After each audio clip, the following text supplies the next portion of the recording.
Hello, मैं अंकित मौर्य। आज के इस वीडियो में आप सभी का स्वागत करता हूं।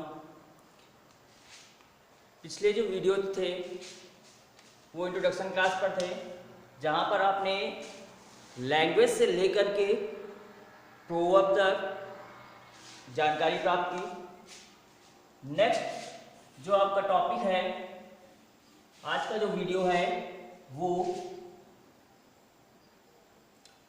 पार्ट्स ऑफ स्पीच पर है।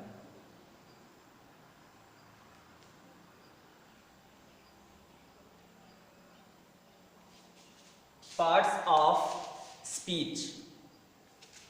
पार्ट्स ऑफ स्पीच जो वे शब्द होते हैं, इसे हिंदी में कहते हैं शब्द भेद।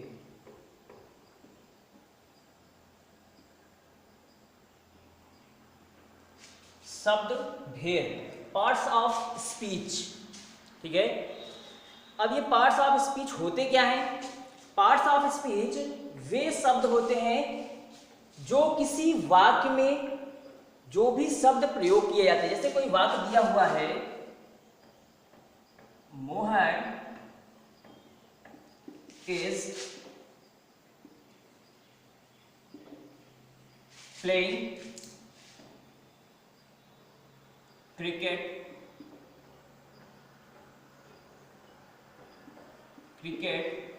on the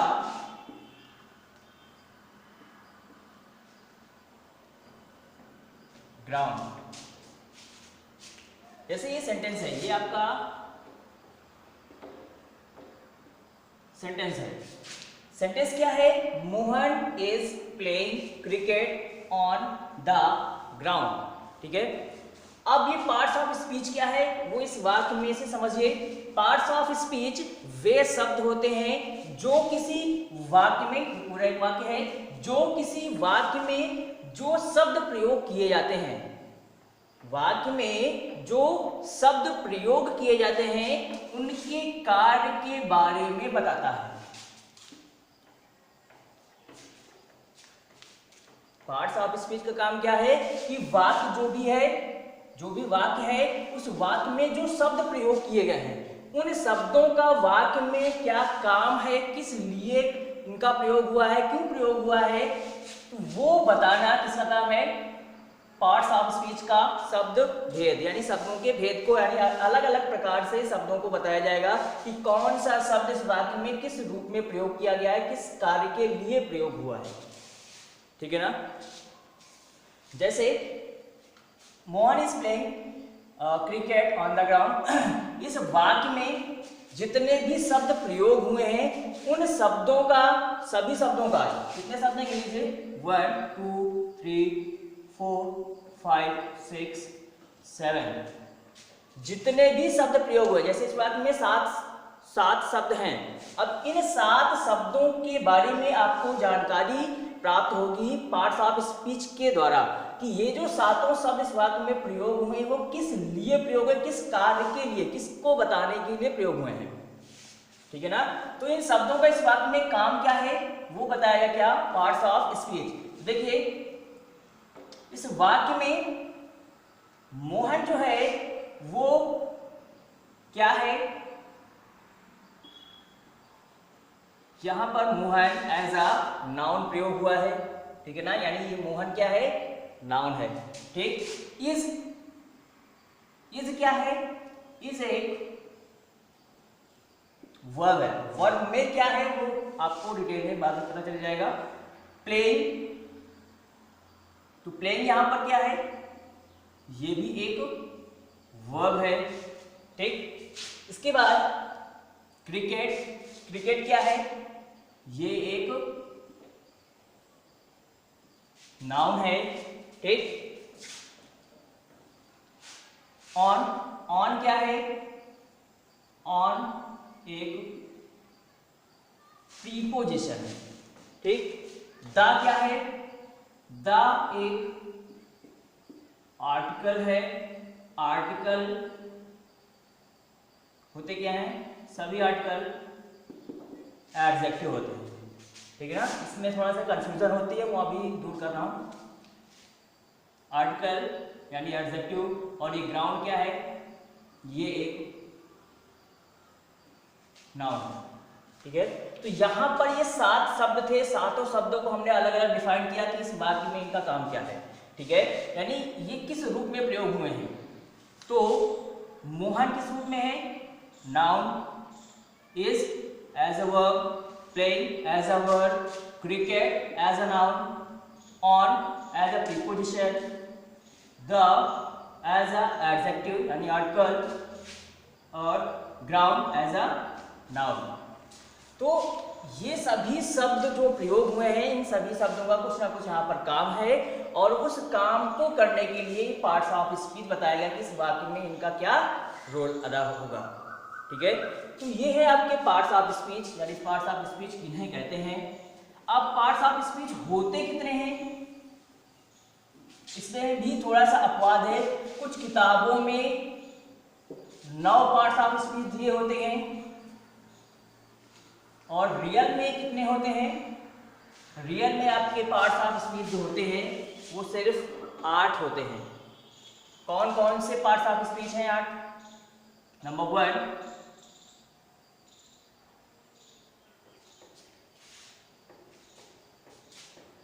1, है आपका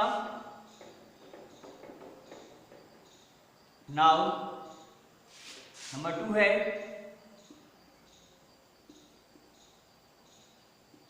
प्रोनाउन, नंबर 3 है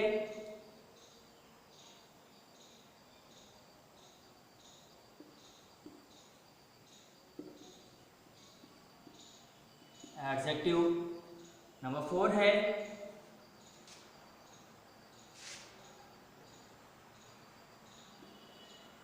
वर्ब, नंबर 5 है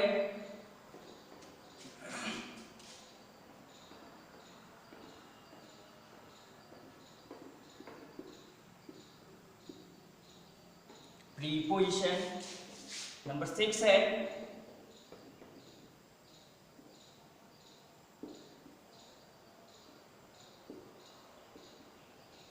कंजक्शन, नंबर 7 है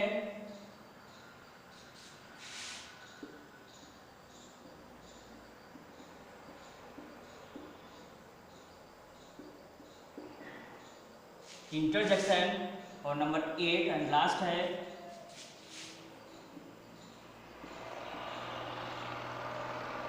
एडवर्ब। तो ये आपके 8 पार्ट्स ऑफ स्पीच हैं, noun, pronoun, adjective, verb, preposition, conjunction, interjection, और लास्ट में है आपका एडवर्ब। ठीक है, इन सभी की हिंदी देख लेते हैं। नाउन को हिंदी में बोलते हैं संज्ञा, प्रोनाउन को हिंदी में बोलते हैं सर्वनाम, एडजेक्टिव की हिंदी में बोलते हैं विशेषण, वर्ब को हिंदी में बोलते हैं क्रिया, प्रीपोजिशन को हिंदी में बोलते हैं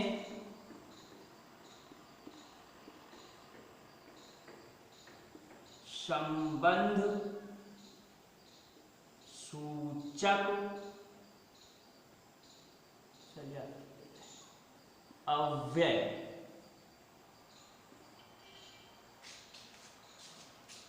कंजक्शन को हिंदी में बोलते हैं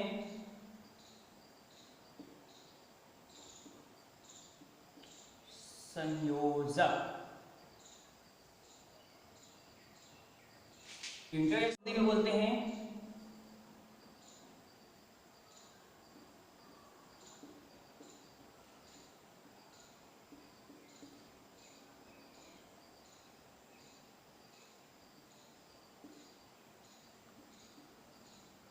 विस्मयादि बोधक,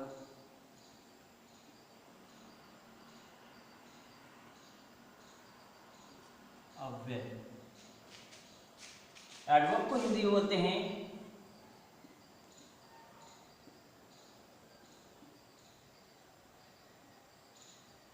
क्रिया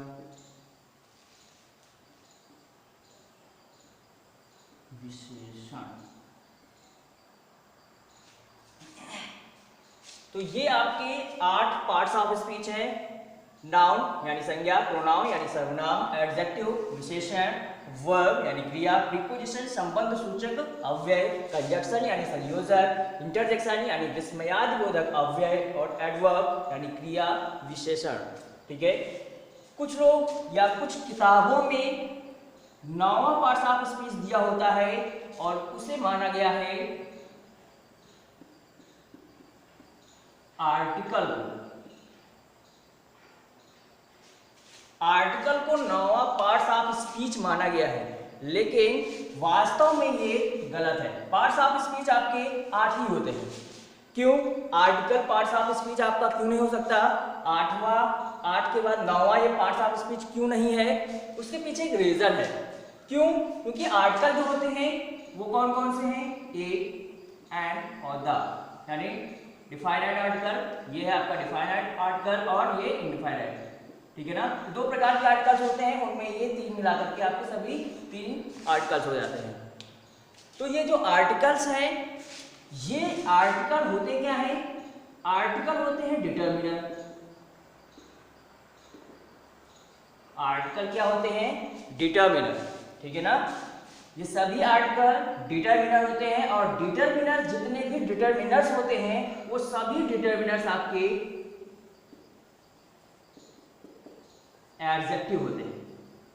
तो इस लिहाज से ये जो आर्टिकल होता है ये आपका अलग नहीं होता, ये किस में आता है? एडजेक्टिव में ही आता है। ठीक है ना, तो आर्टिकल्स आपका 9वां पार्ट ऑफ स्पीच नहीं है, ये इन्हीं 8 में से एक का है एडजेक्टिव। एडजेक्टिव के अंतर्गत ही आर्टिकल्स का यूज होता है। ठीक है ना, तो अगर कहीं पर आर्टिकल का यूज हुआ है, अगर आपसे पूछा जाए कि ये कौन सा पार्ट्स ऑफ स्पीच है, तो ये जो आर्टिकल्स होंगे ये सभी कौन सा पार्ट्स ऑफ स्पीच होंगे? एडजेक्टिव। अभी हमने आपको बताया on the ground, on the मतलब एडजेक्टिव। ठीक ना, आर्टिकल है द और द आर्टिकल होने के साथ साथ एक डिटर्मिनर है और डिटर्मिनर्स क्या होते हैं? एडजेक्टिव होते हैं। ठीक है, तो ये आपके पार्ट्स ऑफ स्पीच हैं, पार्ट्स ऑफ स्पीच के नाम हैं। आगे की वीडियोस में हम इन सभी के बारे में विस्तार से अलग अलग चर्चा करेंगे। ये आपका पार्ट्स ऑफ स्पीच का जो पार्ट है ये आपका इंग्लिश का पूरा बेस इसमें समाया हुआ है। पूरी इंग्लिश इसी पार्ट्स ऑफ स्पीच, इन्हीं 8 पार्ट्स ऑफ स्पीच के चारों ओर घूमेगी। अगर ये आपके 8 पार्ट्स ऑफ स्पीच क्लियर नहीं है तो आपको इंग्लिश को पढ़ने, समझने और सीखने में काफ़ी परेशानियों का, समस्याओं का सामना करना पड़ सकता है। तो इसलिए इन पार्ट्स ऑफ स्पीच के बारे में थोड़ा सा ध्यान से और थोड़ा सा समझने का प्रयास करिएगा। इनकी डेफिनेशन रटने का प्रयास नहीं करना है हमें यहाँ पर इनको समझना है कि ये होते क्या है, वास्तव में इनका काम क्या है, ये किस रूप में प्रयोग हुए हैं, क्यों प्रयोग होते हैं। ये सभी सवालों के जवाब आपको आगे आने वाली वीडियोज़ में मिलेंगे। तो आज के वीडियो में सिर्फ इतना ही, मिलते हैं आपको नेक्स्ट वीडियो में, तब तक के लिए जय हिंद।